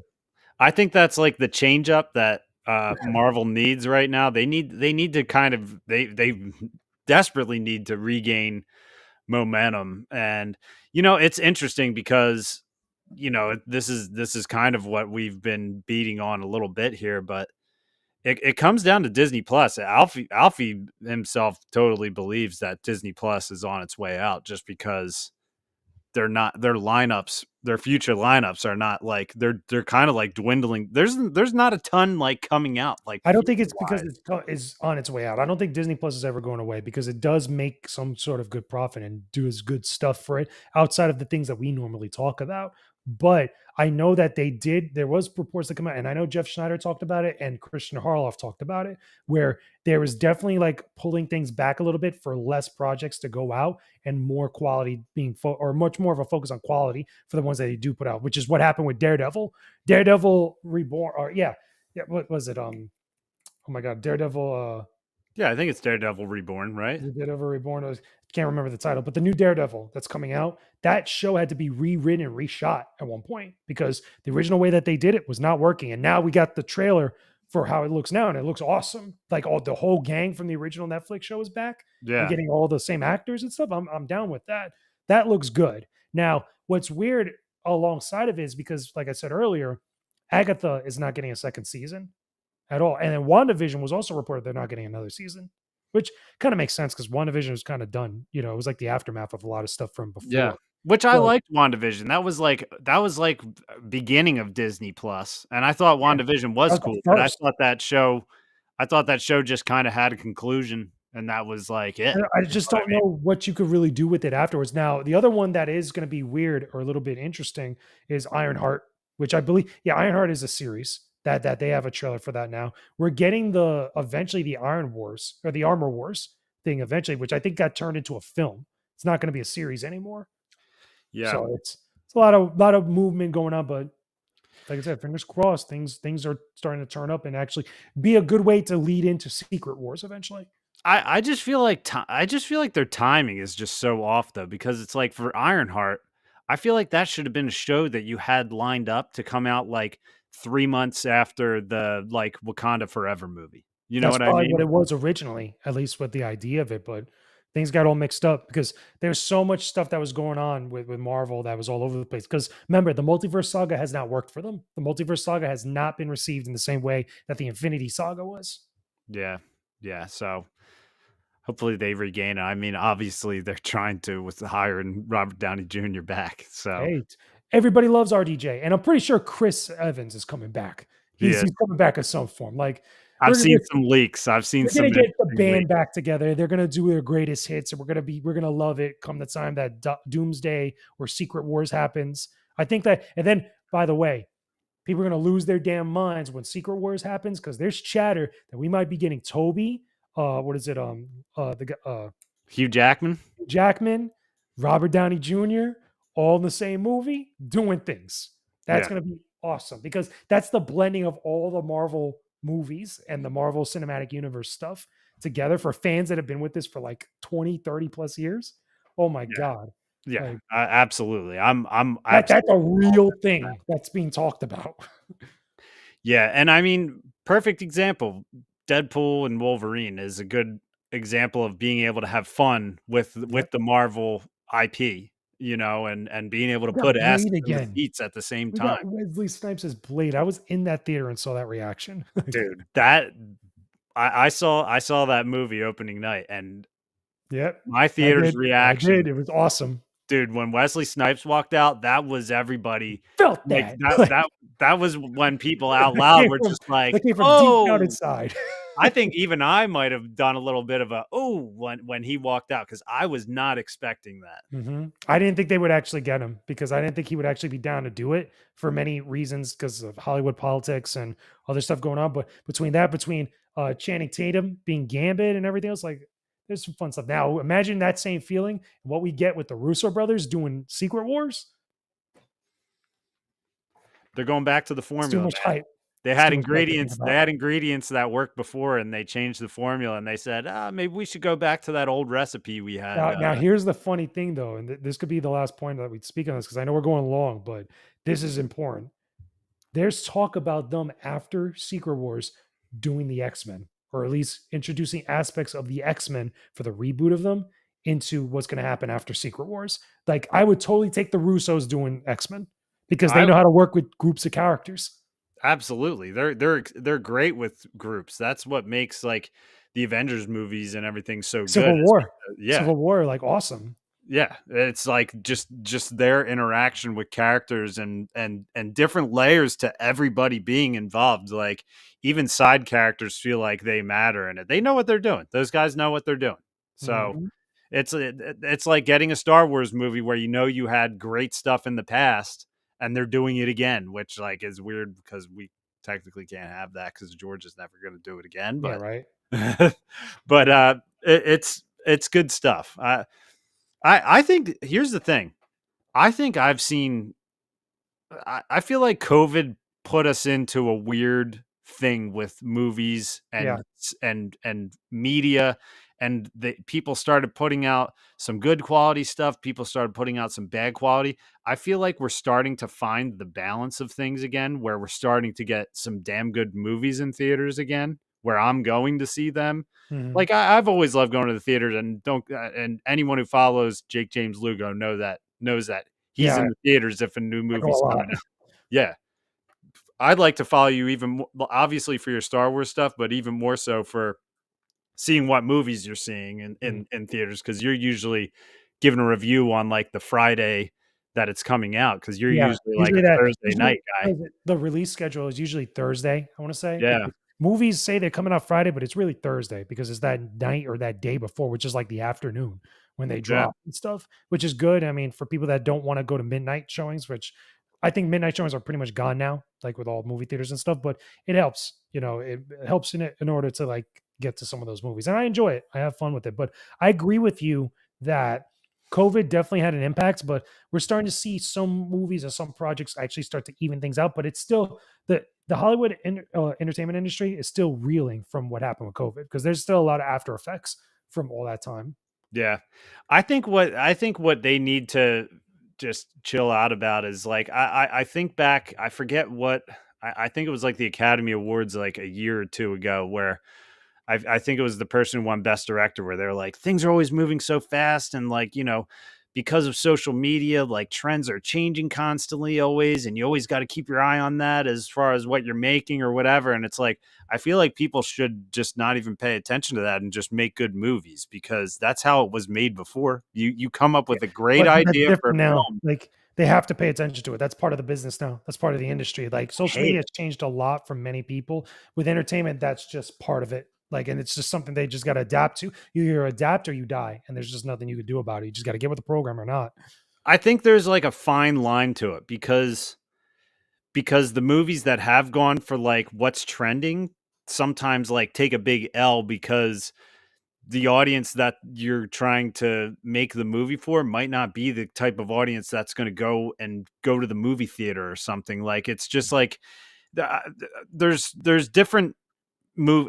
I don't know. It comes down to planning, though. It comes down to what the studio is aiming for, what the director's aiming for, and that vision for what it could be is either in sync or not. Because look at with the Acolyte, look at the type of people they were trying to aim that show for towards with the Star Wars show, which was not a lot of Star Wars fans. There was a lot of Yeah, Star Wars it's not fans like that a were Star not Wars fan base yeah, the fan essentially. base, like, and look at that in contrast to what Skeleton Crew did, which is clearly appealing to that older Star Wars fan base, the people that know that style of film, or style of project, which again, I said Amblin vibes earlier. That's clearly what that show is, especially in the beginning of Skeleton Crew, like with the bikes going through the forest, discovering the ship, all that stuff that's clear suburban area that's clearly inspired by ET and everything else from like that era of like fantasy sci-fi s type of movies. Yeah, and again, it's like not I'm not like getting into like the politics of any of these movies either. It's like I feel like it's like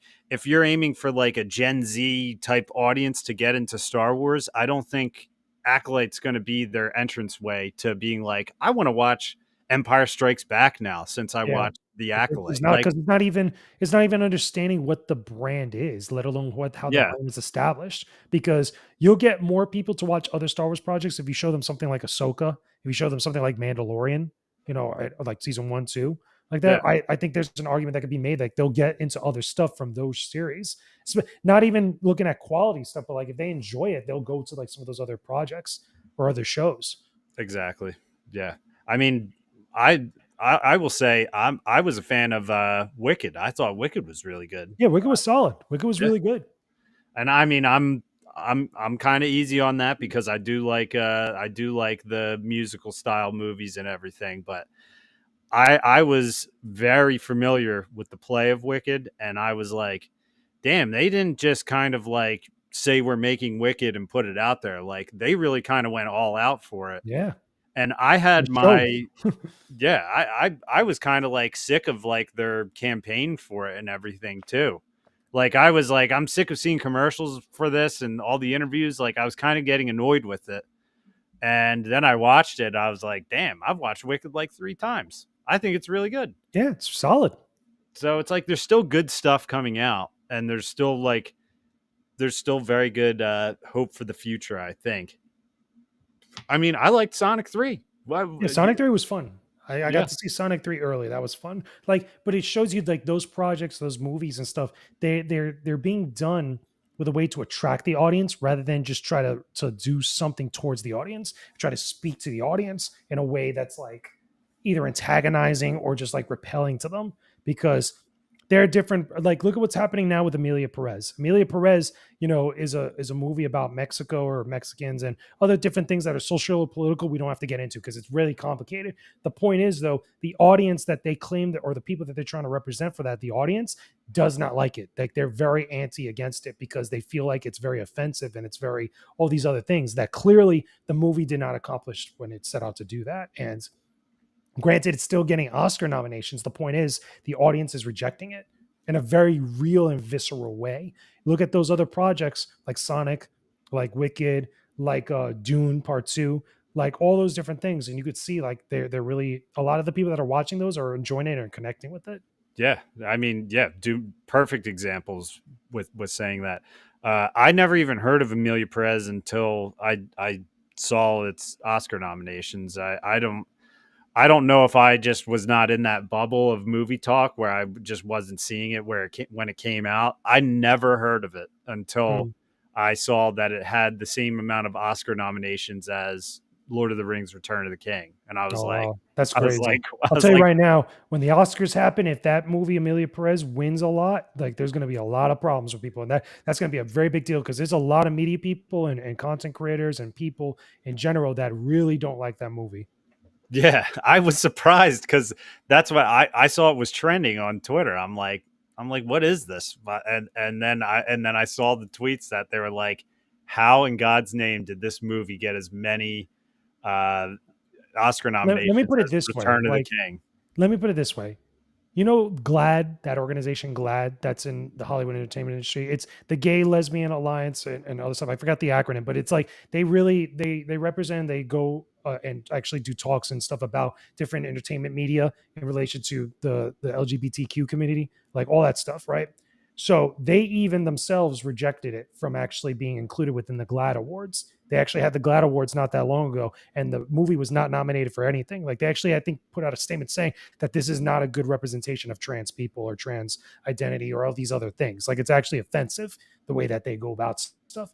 And it really goes to show you that sometimes either Hollywood or the people that are making decisions with places like the Oscars are so out of sync. And the reason why that's all relevant is because some of that same stuff of what Amelia Perez, the director, and that stuff is doing towards that group of people is some of the same stuff that we saw with a lot of things with projects like The Acolyte being done to Star Wars fans. And even you could argue stuff like Rings of Power towards Tolkien fans or Lord of the Rings fans. There's a lot of parallels that you could see, a lot of similarities with how, what is it, the target audience or the target groups of people are not feeling what's being delivered to them.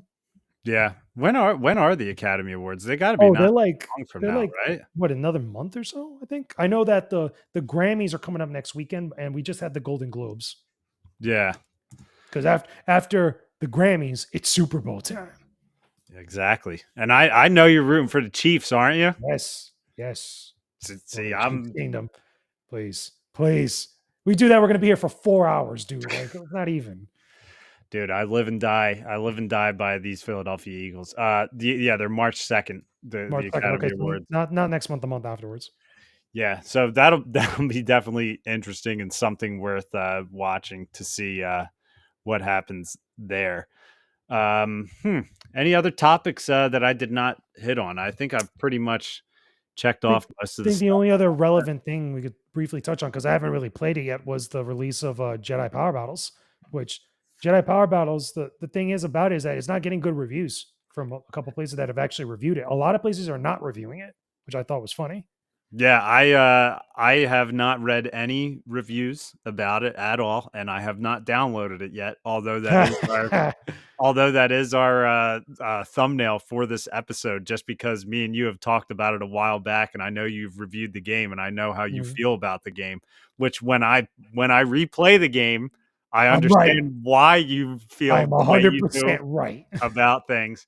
I'm very curious to see if they've fixed some of the analog control in it because Funny you should say that, because a lot of the problems that were in the original game have not been fully addressed in the re-release. And the only reason why I know that, because I haven't had a chance to play it myself, a lot of the reviews of the places that actually reviewed the new version that just came out are all saying the same thing. And they're giving it pretty middling reviews. Like, I think there's only a few that actually gave it a really good score, but the ones that I saw from like credible outlets have not been scoring it very well. yeah, what I find interesting with these re-releases and stuff, it's like I always kind of wonder why you don't take the game and give it a more realistic graphic reboot and like fix the things that were wrong with it Because it's just not before. that simple. It's not that simple to do something like that with game development. Like, these games aren't being really overhauled in a big way unless like specifically like said. Like, for example, the one most recently for Star Wars that got a big overhaul for a lot of things that were significant was Bounty Hunter, because of the stuff with the controls and the camera and the way that certain things you could do with your equipment were changed up to make the flow of the game much better. Like, the quality of life stuff is really what you're getting at, is what really matters in a game like that, because it's so different from the original experience. That doesn't seem to be the case so much with Jedi Power Battles and other games too. You could argue. I would say you didn't really get a lot of that with the Battlefront Classic collection, because the base there was already so solid, and there was other changes like additions of like certain content that was really the big deal, as well as also the online multiplayer that was for current stuff. But it's not so easy as like, polishing up the graphics and like really changing up and messing around with the game's code, because that takes a lot of time and resources. You know which game actually went through a lot of that actually was successful in like making a re-release, or a remaster version? Legacy of Kain Soul Reaver. That one, there's a whole bunch of videos, I think a documentary about the process of trying to remaster that game, because of getting all the original bitmaps, of getting like, a lot of the stuff with the game's code as far as the camera with the controls. There's a lot of things that go Yeah. into stuff like that. It's not like remastering is remaking a game. It's really two different things, because remaking a game is like what you get from the original Dead Space to Dead Space Remake, which is like a totally, almost feels like a different game from the ground up. Yeah. Which is almost like that's almost what I wish for is almost like a square one where it's like, okay, we're going to remake Jedi Power Battles, but we're going to start with a blank slate. It's still going to be a side scroller the way it was, but we're going to have more realistic graphics. The jumping is going to be better because to me the biggest problem with Jedi Power Battles will always be The you're aiming platforming. your jumps. Yeah, Yep. with yeah, like I remember there would be times where I'd be like just trying to jump up a couple trees and then you would just fall and die and then you would do Yep. it like All the 6 or time. 7 times until you finally got up to the top. Which like when I was younger that type of thing didn't bother me, That's which like exactly what I said. nostalgia When we were nostalgia younger, rating. we all gave excuses and gave a pass to so many things that were wrong with some of these games, Yeah. especially Jedi Power Battles. And you could even argue like some other PlayStation 1 era Star Wars games, like Masters of Terrascasi, which I've infamously said like is probably one of the worst games for the PlayStation for Star Wars back then. It's just Yeah. like, it's just the way it is. Like, we gave those excuses because we knew we weren't going to get any other options. We didn't have the benefit of having a lot of money to go buy other games all the time. That's just the way it was back then for everybody. Anybody that says otherwise is lying to themselves and lying to everybody else. Yeah. But, you know, I don't think Jedi Power Battles is a garbage game. I never said that it was ever a garbage game. I've always said that it was flawed, heavily flawed for what it was. But Yeah. I like the concept, and I like the idea of it. And hopefully somebody at some point over at Lucasfilm could maybe go to a developer, maybe like Dot Emu or Dot what is it, Way Forward or somebody to actually make a game in the same vein as like Jedi Power Battles, but a modern take on it, a modern inspiration of it. Yeah, it's like, yeah, it's interesting. I will be buying it, probably. My thing is it's like I wanted to buy it when it came out, but again, I'm so locked into. I'm living in Midgard right now. I'm in Mm, God of War, so it's yeah. like Let I'm me put it like, this way: you should wait. You want to know why? Because I think that Jedi Power Battles it looks like one of those games that'll go on PlayStation Plus or get a heavily big discount. yeah, Right? That it's just one of those games because it happened with Phantom Menace, it happened with Bounty Hunter, it happens with the Battlefront Classic Collection, it happens to all of them at some point. But I can imagine one of these games actually showing up on PlayStation Plus as a monthly game release or as one of the classic catalog games. I could totally see exactly. that happening. Which, like, I feel personally like I can wait for that because it's like if I really wanted to play Jedi Power Battles, I can see that I can actually see my case sitting right over there. Like, I can still play the original PS2 version if I wanted to, and yeah, I can wait for a discount on it. I did not read any of the reviews on it though, so that's If you interesting to do, hear. you see what I'm saying, where a lot of people are saying like a lot of the stuff that was an issue with the original game has just not really been addressed because there's not really much that could be done, or at least they haven't decided not to actually do much. They did add a lot of content with the playable characters, but that only goes so far. Like, it's still the same levels and still the same stages and all this other stuff. See, I got nervous when I saw that all of the added playable characters because I was like, damn, are they adding a bunch of playable characters to kind of change up like the fact that there's some issues with some of the like Yeah, the here's the thing. One of the reviews that I read was that playing as Padme, there's certain sections if you play alone that you really can't get past because of the way that she operates and the way that the level and stage is designed, which it is what it is. Like there's not really much you could do about it, but that's what I was wondering because I guess they finally I guess they kind of try to figure out. I mean, she has to have a double jump somehow, even though like all your Jedi like would have that double jump to get to things. But Mhm. that was a bit that played, as you said, platforming. It plays a huge role in that game, and Big it's where time, you're gonna it's where you're gonna die especially in the most co-op. in that game. Yeah, Especially in co-op too. It's a big deal. yeah. Which like the co-op were some of my best memories as a kid. But again, thinking back to them, a lot of those memories were me being like, all right, I'm going to go jump to this platform now. Come on, come up behind me. And I would go jump. And then my brother would jump and his guy would just fall right short of it. And Yep. then we would start. And then we would have to go like line up and be like, all right, let's try to jump at the same time. And then we would jump up on it together. Like, yeah, hmm you had to kind of find ways to cheat the game to be able to beat Yep. it. You had But to make excuses for it back then. I was right, Star Wars fans. Again. but what I will say is that game was so ahead of its time for being like, here's a bunch of Jedi in the Jedi Temple to choose from after episode one, which is Yeah. like crazy. You Which they know, it was changed in the new release. They actually gave everybody different lightsaber colors. They got rid of the yellow and the crimson. It's not even red. It's supposed to be like, almost like a pink in the original version for Jedi Power Battles for one of the Jedi. I forgot her name, but like all their lightsaber colors have been changed. yeah, because the original characters were, well, they Obi had Wan, Qui Mace Gon, Windu Mace, had a blue, he had a blue Plo Koon. He had lightsaber a in the yellow original one, one. Yeah, Plo Koon was yellow. and then I think it's Adi something who I think is Adi also Mundi. in. Yeah, Or no, she's also in the Jedi Starfighter game, but she had the crimson looking like pinkish lightsaber or fuchsia, whatever it was. I don't think it's Adi Mundi because I think I'm No, thinking not maybe Kiadi Adi Mundi. Mundi. Yeah, Adi something, but she's in Jedi Starfighter. yeah, and she held her lightsaber upside down. She wouldn't hold it Yeah, the straight up. reverse She grip. would hold, yeah, she would do reverse grip with hers. But Plo Koon had but when me and my brother would play, he would be Plo Koon and I would be Mace Windu. Like that was our crew. And it was before we even knew who Plo Koon and Mace Windu That's were. right. Like that's what's funny is like that was kind of like my introduction to those characters. Mm-hmm. And again, going back to me watching Revenge of the Sith, the more I watch it, the more I realize I'm like, damn, Mace Windu should have just had another couple one-on-ones with Anakin and maybe they would have Right. been all right. Well, look, in the Revenge of the Sith game, he got his one-on-one. See, dude, I've still never played the Revenge of the Sith game. Yeah, you need to rectify that. This is why I kept saying to them, or at least I kept saying it in different places, times, that Aspire needs to remaster that game and re-release it. That's because we're in the 20th anniversary of Revenge of the Sith this year. I Yeah, would be ecstatic if that matched up with a re-release of that game because they did it for Phantom Menace. They've been doing a lot of stuff for the Clone Wars. What is to stop them from doing one of the best PS2 Star Wars games to come out?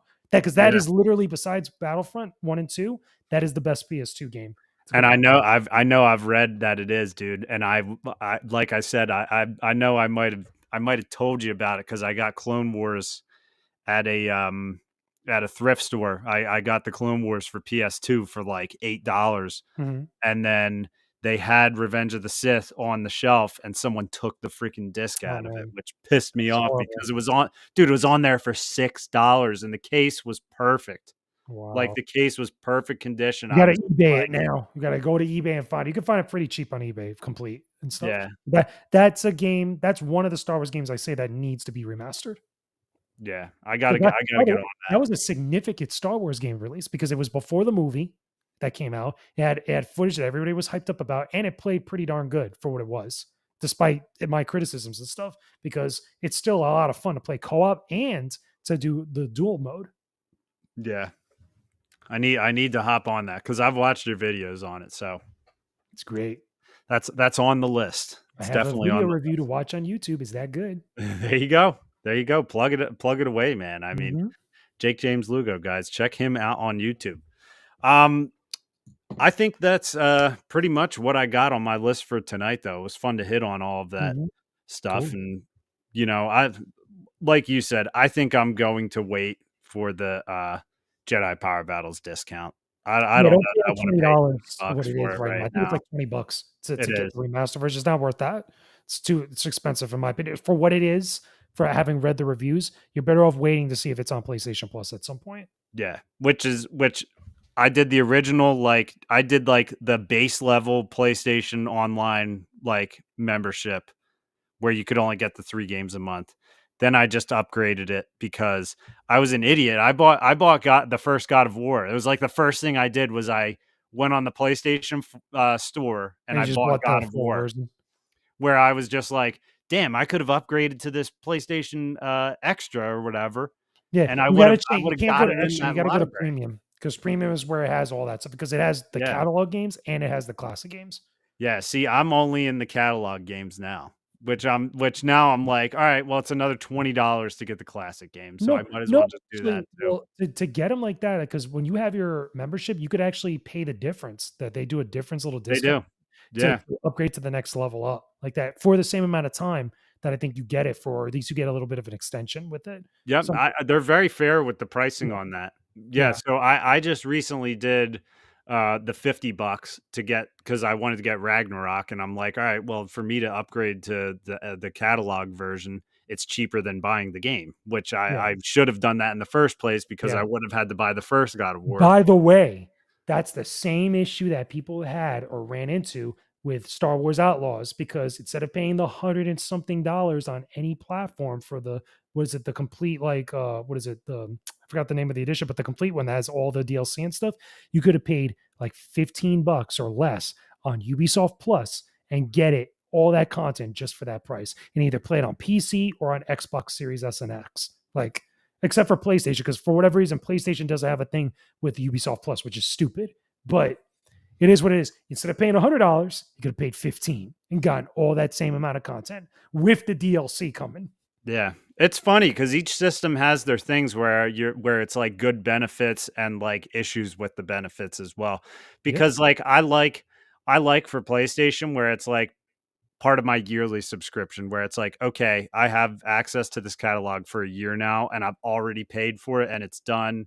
Where it's like for Xbox Game Pass, I'm paying a monthly fee, but although there's like a ton of titles in there too. So it's like, exactly. I don't know. I do feel like PlayStation does have a nice catalog though for what you're paying for it. Yeah, I think it's a fair catalog for the agreed. for what you're paying. Like for me to upgrade $50 and see the amount of games that I can get.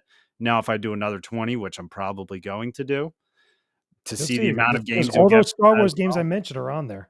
Yeah. like all the ones that they've released, and they got trophy support because that's a big thing with kind of like achievements for Xbox. The trophy support, we're replaying those games, you're actually getting something out of it for your profile. Yeah. I like it. I like it. It's good stuff. It's good Oh, stuff. and you should join PlayStation Stars because when you play more games, they get these little like campaigns that you could save up points to get discounts and get other like gift cards. You get like a 20 or 10 or $20 PlayStation Network card that gives you more stuff. Interesting. Yeah, it's like a little PlayStation rewards Star. program. Yes, PlayStation Stars. It's on the mobile app though. You gotta look at it like log onto your PSN through a phone. Like they have a whole thing about it that they could tell you. Okay, that's what I have the mobile app, but I really haven't like looked at it. So there we go. I will be checking Yeah, that out after this podcast. nice. So, all right, guys. Well, JJ, why don't you let them know where they can find you on everything right now as Sure. we're wrapping this show up? Sure. If again, if you guys want to see more of my content all over the place, I am literally on every single platform on youtube.com/ at JakeJamesLugo. I'm at TikTok, tiktok.com/ at JakeJamesLugo, posting up new content literally every single day, multiple times a day on TikTok, like 3 or 4 videos sometimes, Star Wars related, gaming related, movies, TV, pop culture related. Same thing on YouTube. I just put up some stuff about Conan the Barbarian and Mortal Kombat 1 that I got to play, as well as also a bunch of YouTube shorts related to Star Wars and many other different things, including Nintendo Switch 2 that just happened not too long ago, or earlier today, I should say. I'm on Twitter, twitter.com/ at JakeJamesLugo, Threads and Blue Sky.com at Jake James Lugo on both of those places. Same thing with Instagram, instagram.com/ at Jake James Lugo. So don't be a stranger, say hi and just be cool. Love it. Love it. Always appreciate you coming on here, man. We always have a good time. We cover kind of everything under the sun. That's what I enjoy about having Appreciate you it. on here is we hit in-depth Star Wars talk, but then we can also just hit on like Everything. everything. And I always enjoy that. And I always also enjoy the Eagles beating the Chiefs in the Oh my Super God, Bowl, please. right? Please don't even, son. We're ending the three-peat, man. It's Oh, happening. It's well, you say happening. that and come back in a couple weeks and be like, so what was that again? I love it. I love it. All right. Well, that wraps up, I think, chapters 309 or 310 of Rule the Galaxy podcast. I should have looked at our last episode and seen the chapter. Once you get past 300, things start It's getting too a little much already. You just forget. crazy. We're so, three something. so for me and the guys from Jake James Lugo, we appreciate you guys listening. And until the next time, may the force be with you. Take it easy.